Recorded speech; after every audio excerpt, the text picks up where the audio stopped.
because it doesn't mean that once we take the land, we're just going to give it to every black people. Oh, white people, this is no longer your country. No, the land needs to be used to feed all South Africans, white, black, colored, and also immigrants who live in South Africa.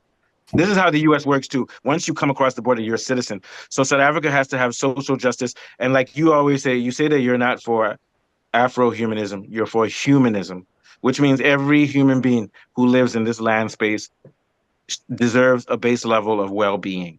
And then we can readdress things like why some people have mansions and some people only have a small house. So quickly, what do you think? And then we'll go to Afolabi. Yeah, yeah.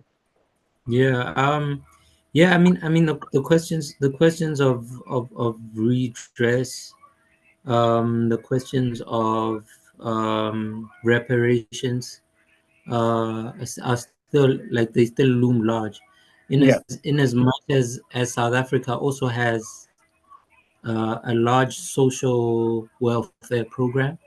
yeah, It's it's it's caused more people to be dependent on the state yeah. than Well, it but has here's what I believe though. liberated them. Forget about social welfare. Everybody needs to have water, proper toilets, electricity, proper schools, and healthcare. So that it's not just about redistributing wealth. There need to be social. There need to be social. There need to be social infrastructure. Because if you have money to pay back to IMF, and then people are putting money in their pockets.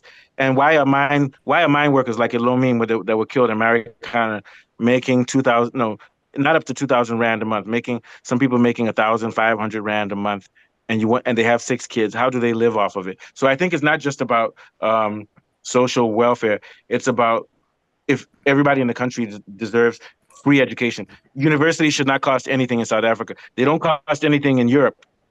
In Europe, when you're a Yeah, citizen, you don't have to pay for university. I'm more concerned about those things than I am about welfare. Because if education is free, you know how many people I knew in South Africa that were black that said, "Oh, I dropped out of school because I couldn't pay the fees. I'll come back in 5 years." And then by the time they finish, they're 39 years old.